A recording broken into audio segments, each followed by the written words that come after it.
Welcome to Accessibility Summer Camp, the pre-conference. Accessibility Summer Camp is brought to you by our gold sponsors, Anthology and Innovative Educators, and our silver sponsors, Concourse Syllabus, D2L, Instructure, Open LMS, Packback, Simple Syllabus, and the WSU Tech Foundation. This conference would not be possible at no cost to you without the support of these fine businesses and individuals. This is Pre-Conference Session 1, Workplace and Workforce Innovation, presented by Therese Gorin, Workforce Innovation Specialist at Envision. Therese is a skilled classroom and accessible technology instructor. She has built her career teaching students and individuals how to utilize the growing market of assistive technology. She is passionate about Envision's work to help organizations create digitally accessible environments, whether it be their website, software, or documents, to create a more accessible community and workplaces. Therese, take it away. Hi, my name is Therese Gorin, and it's a pleasure to be with you at the Accessibility Summer Camp 2023. We've been asked to talk about workforce innovation. Since we are the Workforce Innovation Center, there's a lot going on out there in accessibility and making mainstream jobs available for people who are blind or visually impaired, or anybody who has any kind of disability. Here's a quick agenda. What's happening here? I'm going to tell you a little bit about who we are and, working outside the box. Because we work a lot with website accessibility and document accessibility, and we've got a lot of people that always ask about what can I do to make my digital content more accessible. We've put together 10 tips that anybody can use and take and apply to their digital content to make it more accessible for everyone. Then we've got, just some takeaways for you and more information about the grant program that we are involved with. And, just a last little bit of a thank you. Let's see. Now, what is the Workforce Innovation Center? We're a part of Envision. And this Envision is getting ready to celebrate 90 years. Back in 1933, they started out as a very small not-for-profit who employed people who were blind or visually impaired to create broomsticks. And they expanded from there to a bigger manufacturing, and we own base service stores where we sell a lot of the products that we create. And in fact, you can actually purchase our products on Amazon if you're looking for good trash bags or pens and such. But about 4 or 5 years ago, we started looking at the job market and the manufacturing market, and we realized that we really needed to expand, the horizons, because not everybody wants to be in manufacturing. And really, the job market is shifting in such a way that there are more opportunities for people to work from home, work in the office setting, work in any kind of manufacturing or not outside of the manufacturing business. And that's what we are here for as the Workforce Innovation Center, is to help businesses be ready for the employees that want to come work for them, and work with the employees to get them work ready. Now, how do we do that?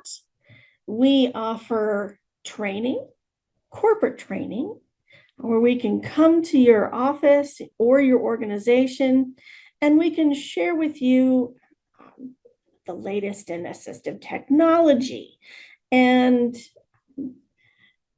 I'll give you a little bit of training on guide technique. So if somebody who's blind comes to your office, you know how to help them find their way around. You know, considering things like workspace. That's what our corporate training. And we can also work with you if you need more training with document accessibility and remediation, or web testing, or website accessibility, application. If you have an app that you want to work a little bit more to make that more accessible, we can work with you to help you figure that out. And your social media presence. That is something that a lot of folks don't think about making accessible, but there are a lot of things you can do on your social media presence on Facebook to make that more accessible for anybody to use it. We also, as I mentioned, we work on individual training and getting people employee ready.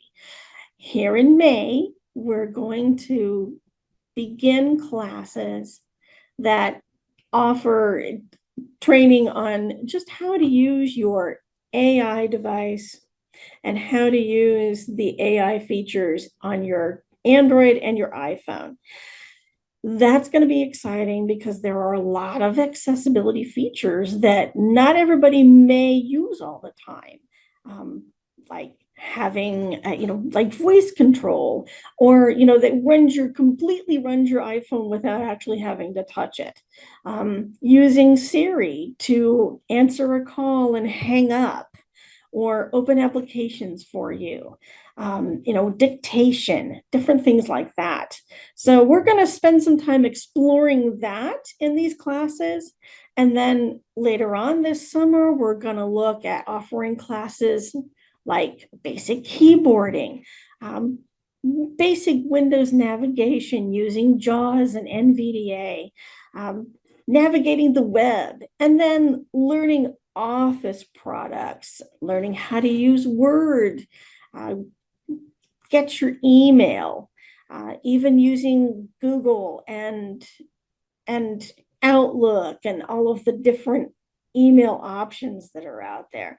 We're building these classes, and some of them are going to be in person, some of them are going to be online, some of them might be webinar style, and that is going to be a great resource for anybody to come and learn what they need to learn to be job ready, building leadership skills, resume preparation, and there's a whole process that you can take. You could start from the very beginning and learn keyboarding and build your way all the way down to building your resume and knowing the Office products, and learning Salesforce, learning how to do we have a boot camp that is for web security,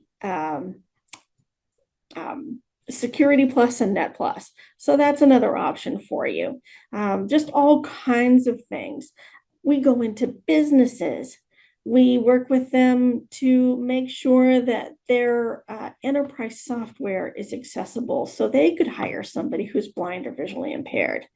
We're just stepping into this space, and we really want to go out there and help you make your space more accessible for anybody who's looking for a job.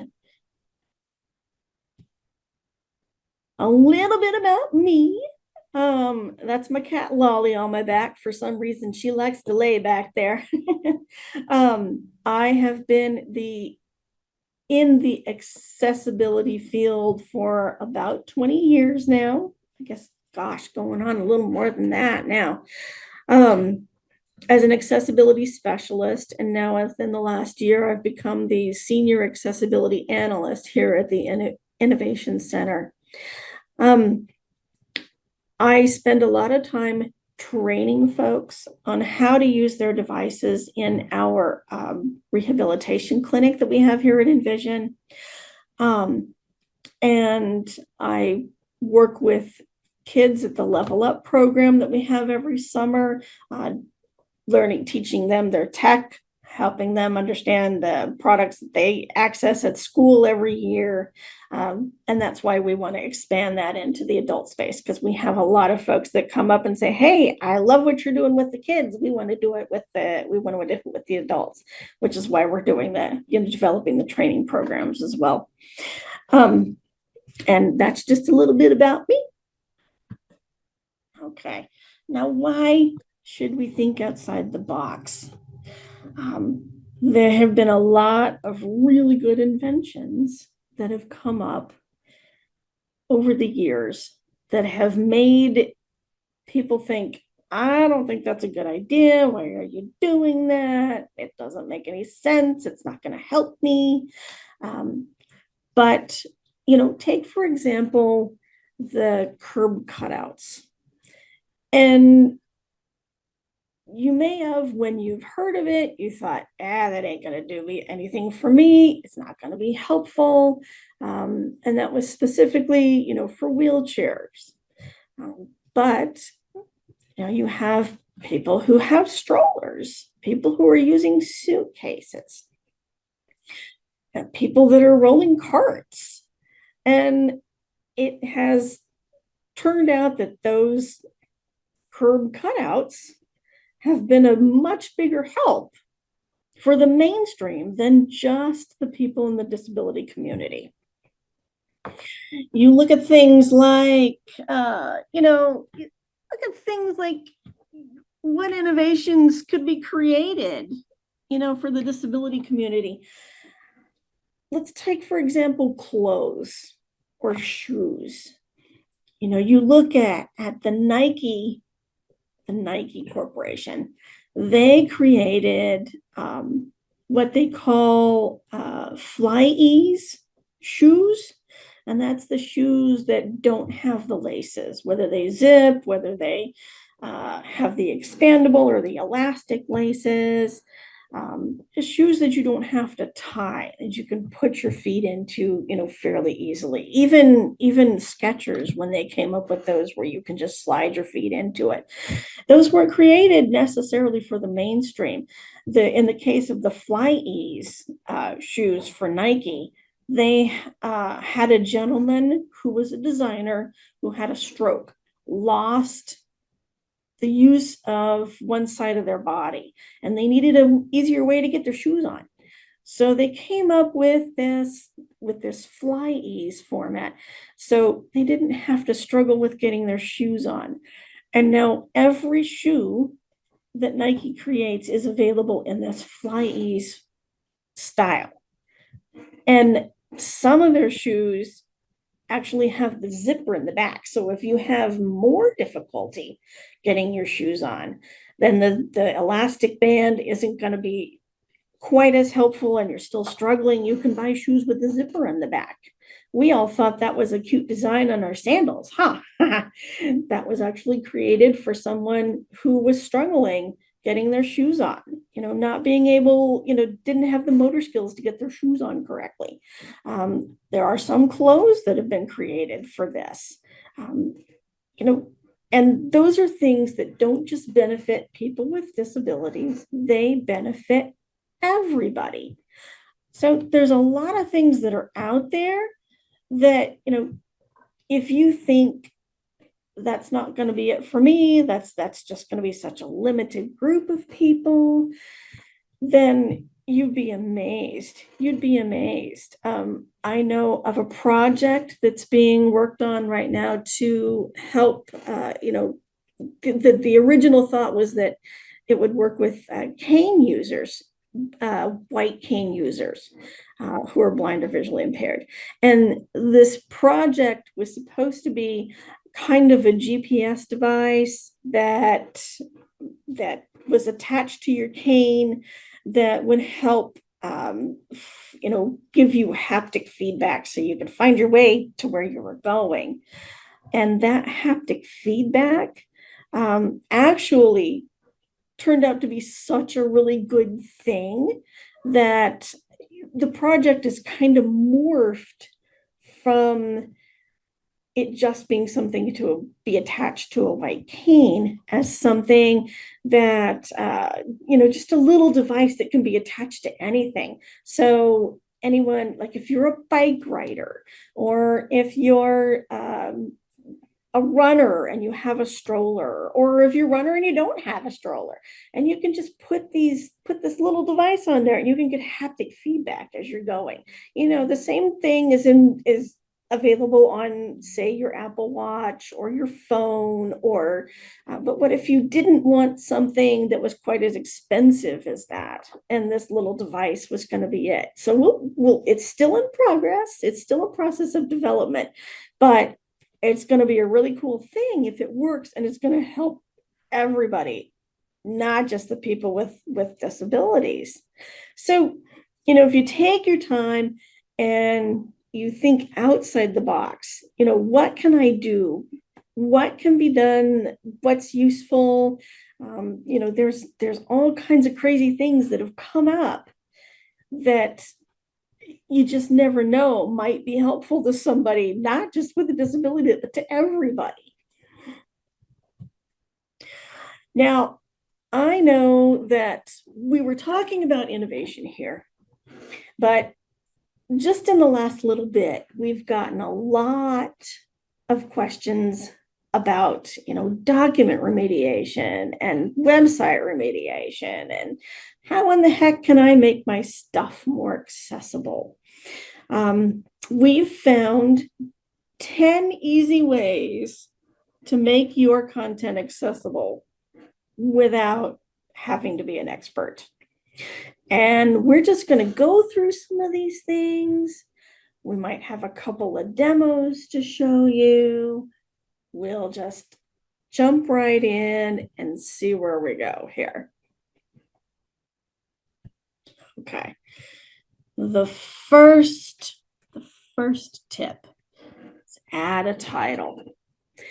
So if you are doing a PDF document, oftentimes when you open a document, there may not be a title to it. Now, if you're a screen reader user, sometimes it's going to say something like Doc 1, or have the file name or something like that. But if you add a title to it, then it can be more helpful when you're navigating. Now, the title is different than the file name. It's like an accessible marker on the document. So the screen reader will know to tell you what is on, kind of a nutshell information, what's on this page. The same thing applies to a website. If you are searching around on the web and say you're at a homepage, and like WSU Tech homepage or Accessibility Summer Camp homepage, then a good title would tell you you're on the Accessibility Summer Camp homepage, or the Workforce for All homepage, which is our website. Or say you want to know more about the grant information that we're going to talk about in a little bit. The title of that page, you want to make it grant information or something like that. So just giving a title, a real short, concise title, makes it easier. Okay.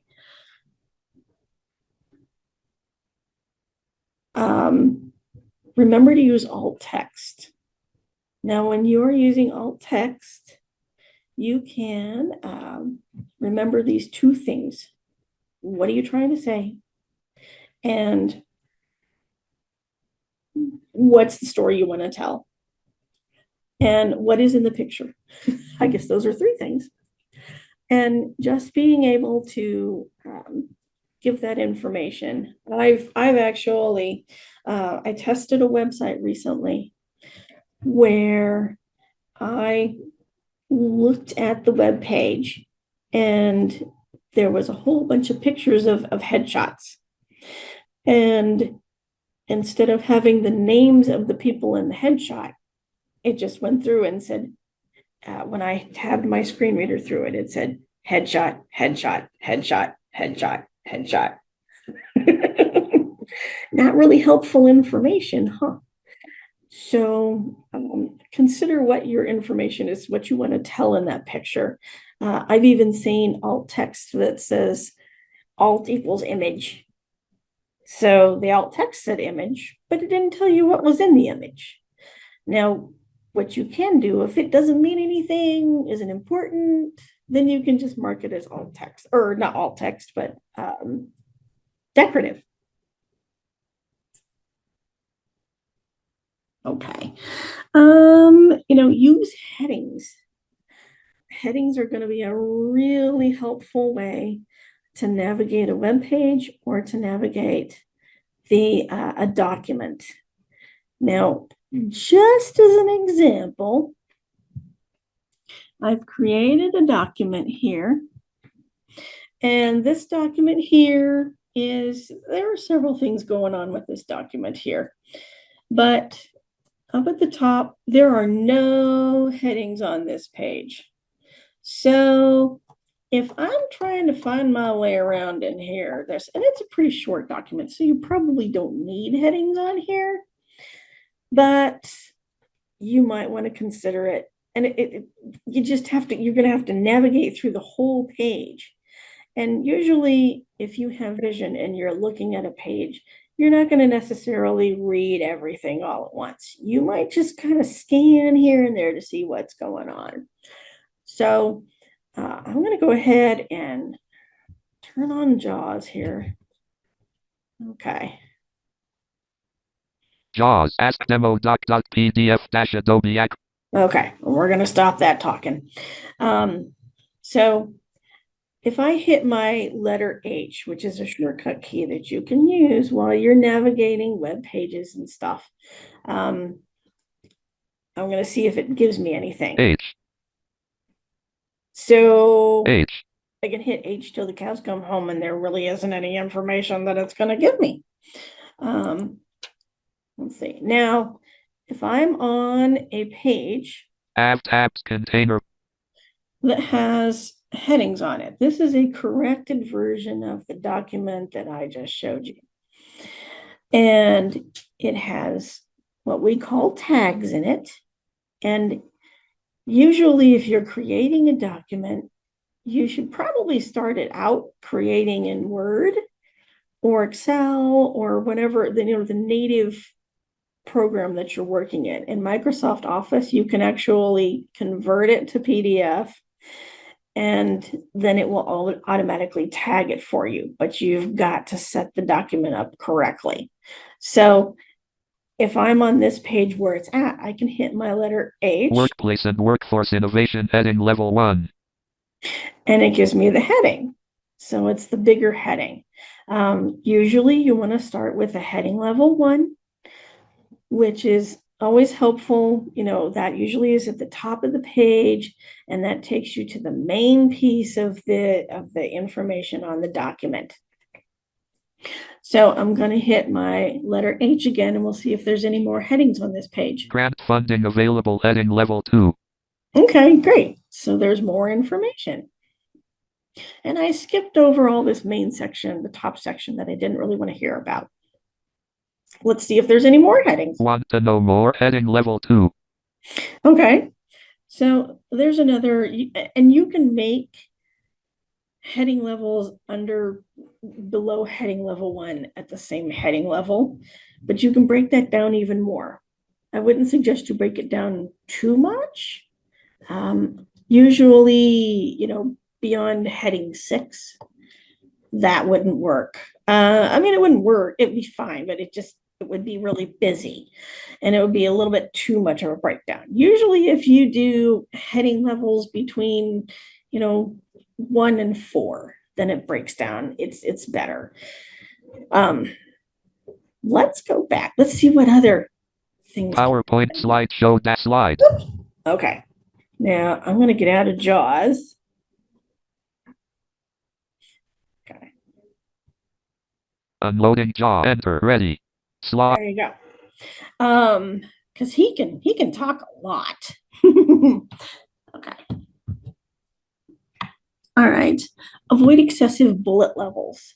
So if you are making a document, and I actually didn't put this in the demo because it was a little bit confusing to do it. Say if I wanted to go to, if you're trying to read something and your screen reader is giving you all this information, and it would say heading level 1, or not heading level 1, list level 1, list level 2, list level 1, list level 2, list level 3, list level 1. Ooh, kind of makes your brain hurt, I think. Oh my goodness. If you just make it cleaner and more concise, that's usually the main thing. And it can be really confusing for people who are dealing with dyslexia and dysgraphia or cognitive issues when they're trying to read all this information, and it keeps bouncing from one space to another space to back and forth and again. Oh goodness.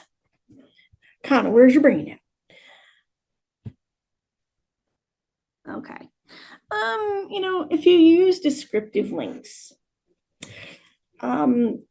using descriptive links is going to be really great. It's going to be a lot more helpful. Oftentimes when I'm testing a website, and it's something I see quite a bit, especially with the social media links, it either gives me the end, my screen reader gives me the end of the link, of the Facebook link or the LinkedIn link, and it just says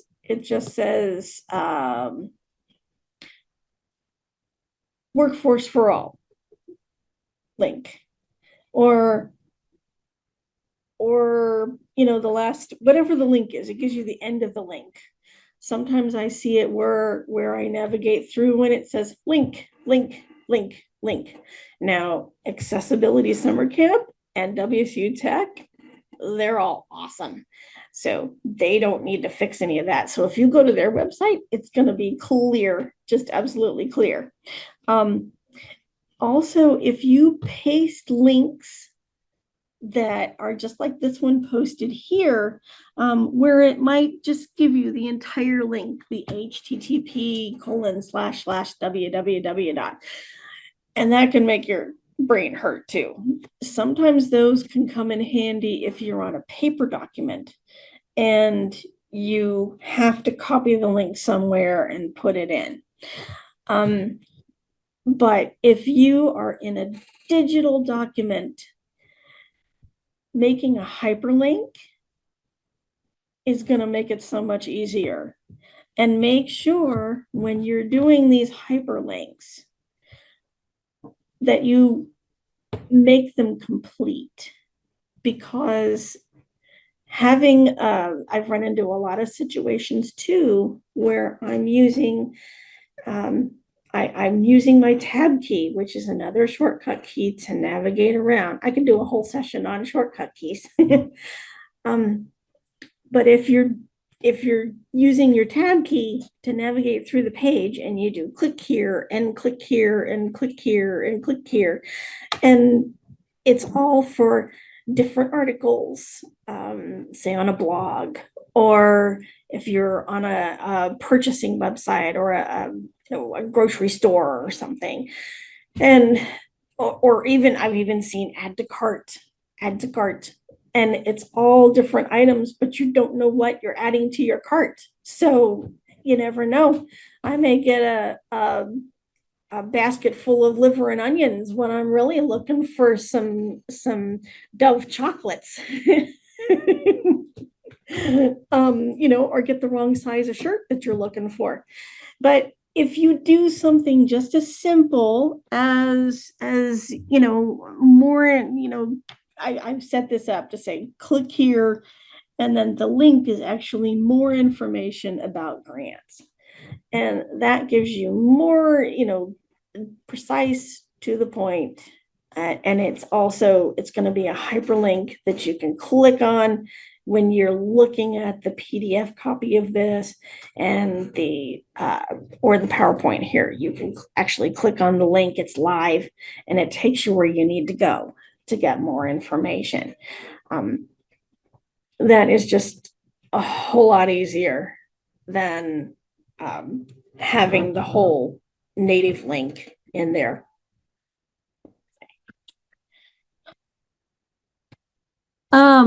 Avoid images of text. I was actually looking at a web page or excuse me, a document the other day. It was in a training where they had a specific way that they wanted their emails done. And the examples of the text the email examples was just a screenshot that they had copied and pasted into the document. And it got to be so confusing because it would say, avoid doing this. And then it would have the screenshot. So you'd have no idea what in the heck that you were supposed to avoid doing. So then below that, it had more text that said, instead, do it this way. And then there'd be another screenshot. So you go, what in the heck? I don't even get it. I don't even get it. So let's just see. I've got a little piece of that in my demo here. Is it this? Nope, it's this one. Okay. So in this one that's pretty blank, has no headings or anything like that. I actually took a screenshot of the slide that you're going to see a little later. And it has all of the grant, the contact information about the grant, but it's not going to tell me anything. So I'm going to go ahead and load JAWS again.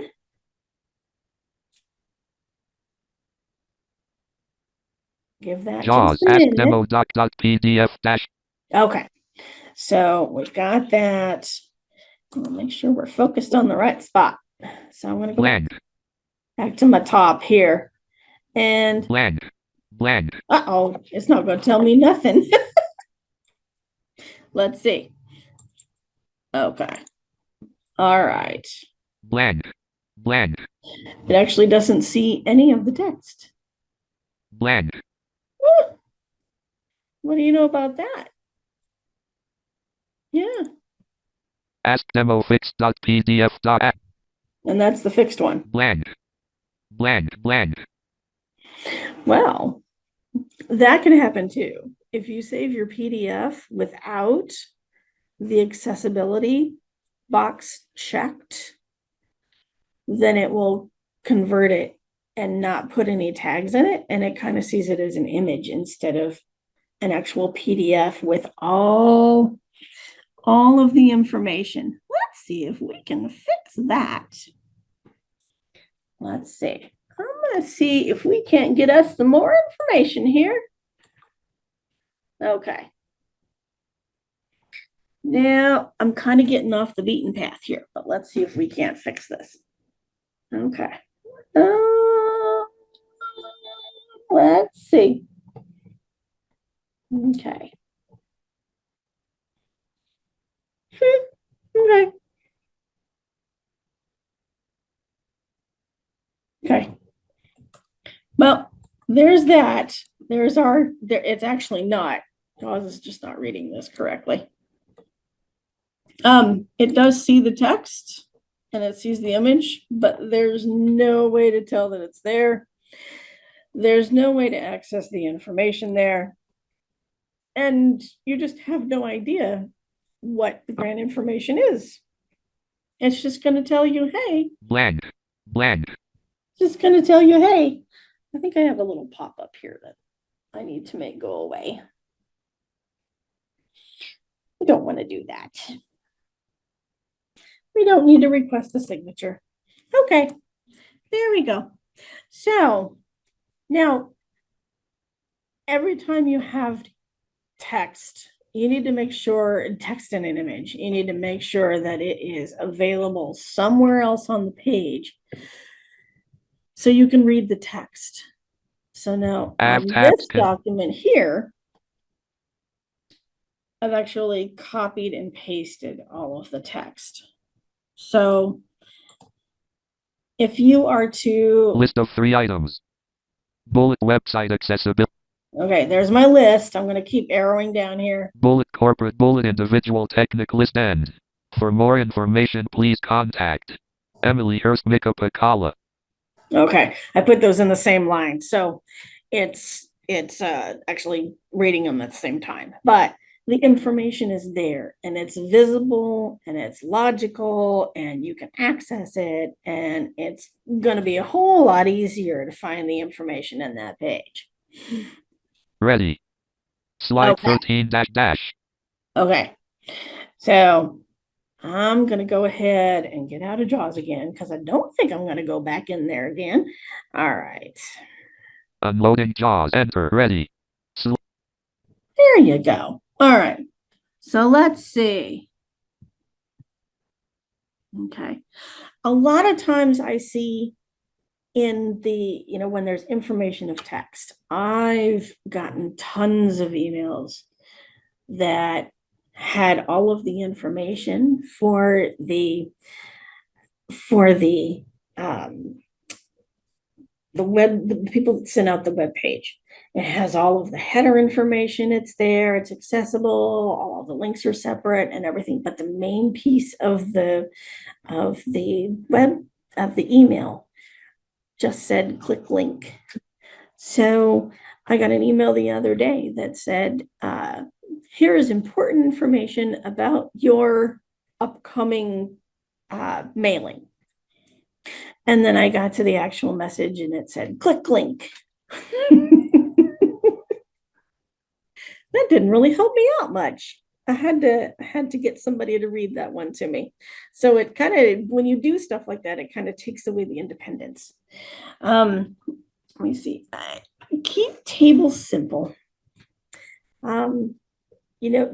Tables is another thing that could be done, a whole other session could be done on tables.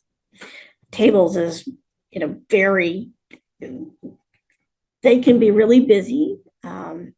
A lot of times when tables are created, there are sections that are skipped and cells that are merged and all kinds of stuff. If you keep it simple, then the tables are going to be a lot easier to identify. If we go back to our document here, and this is the one that doesn't tell us anything. And actually, I created this in Word. And what I did was make the table and I tabbed through. I just tabbed a couple of inches to make it so I could kind of make these magic columns. And then when it converted, it actually messed it up. So there is, the pricing's off, the quantity's off, the product's off. There's just no way to really tell what in the heck I'm saying here, looking at these. Now, if we go back to my document that is corrected, I actually created a table. And usually, like I said, if you create it in the native product, whether you're using Word or Pages or the iWork suite or the Microsoft Office suite, then it's gonna be good. You just have to remember to create it correctly and create it as a table instead of just tabbing, because then when you convert it, it's going to add the correct tags and it's going to be a lot more easy to navigate. Okay. Hey, ooh. Avoid faded color schemes. Now, this can definitely go either way.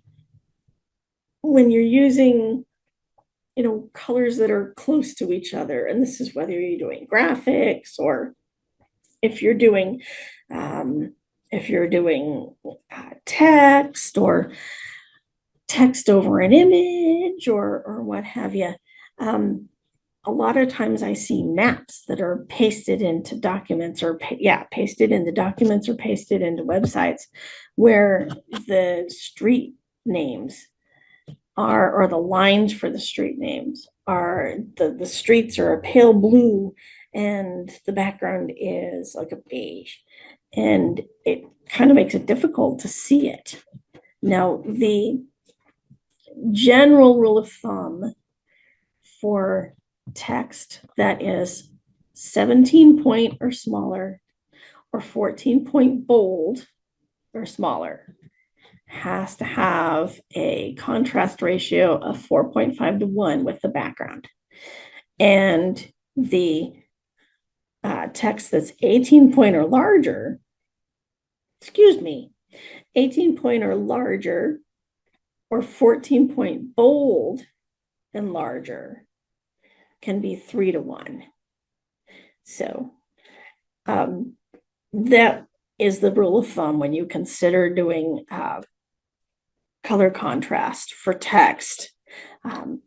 Any kind of graphics, it's usually 3 to 1. And there are some awesome tools out there that you can use to find that out. You can put in, what I actually like to use is a color contrast analyzer. And I think I can actually open it. There. Yep. There we go. I may not be able to do it with there it is. And this is a really awesome tool because you can either use an eyedropper to compare, and I'm gonna, just for kicks, I'm gonna grab this color up here, the background. They're both background, and then I'll grab that. Now, because these are just backgrounds, it really doesn't make a lot of difference because all of the important stuff is the text. But just to kind of give you an idea how it works. And if you're a web designer, then you can go in and use the hex codes and plug the hex codes in. And then you can get your color confirmation that way. And it gives you can do RGB, you can do all kinds of fun stuff. And I'm getting kind of technical here on you, so we won't keep up on that. But let me get out of there. There we go. Actually, let me close that. Okay. Now, let's see. Do not use, let me make sure I didn't skip one here. I clicked on something. Okay, no, I did not. Okay. All right. So do not use color as, and don't use color as information. That's another good one. 1 in 8 people are colorblind. And you also have people that are dealing with cognitive issues and different things like that. But you're going to need more, and screen reader users cannot use, they don't get any color information from this screen reader. So if you want to make sure that you get the point across, you got to use something like, required fields have a star. I actually worked on not a web page, but a document the other day where there was a whole bunch of stuff in red. Don't do this if this is happening. But, it kind of got the point across, don't do this if this is happening, but it was in red and it was trying to get your attention. But it probably should have said something like, note, don't do this if this is happening. That's just going to get your point across a whole lot easier to anybody who's got a screen reader user or who uses a screen reader. Okay. Oh, and this is the last one. Oh my goodness. Use simple language. So if you are, 1 in 8, not 1 in 8, not that. The number one disability is cognitive. And this is due to the senior population, people coming up in age. They've started to add people with that are dealing with anxiety and depression as part of a cognitive situation or a cognitive disability. You get people who are dealing with long COVID. That adds more to the population, but that goes way beyond cognitive. That goes to all kinds of other disabilities as well. I've actually met a couple of people that have lost their vision due to COVID. And that just is kind of the tip of the iceberg. But if you look at that and back to the point, which is use simpler words. So if you, instead of using differentiate, I probably should have just used tell them apart, because that would have been a lot easier and probably a lot easier to spell too. Okay, so now here's that slide that I copied to give you more information about the grant. Like I did say, you're available for a discount. And if you want more information, you can contact Emily Hurst. That's Emily, EMILY.HURST @envisionus.com, or Nika Pikala, and he's the director of digital accessibility. Emily Hurst is the senior director of the Workforce Innovation Center. And Nika, yeah, he's got an unusual name, but it's Nika, MIKA dot PYYHKALA. Think about that for a minute at envisionus.com. And if you have any more questions for me, my name is, again, Therese, TERESE .Goren, GOREN, @envisionus.com. And I thank you so much for the time, for letting me come and record this and talk to you and share some more stories with you. And let's find ways to innovate together.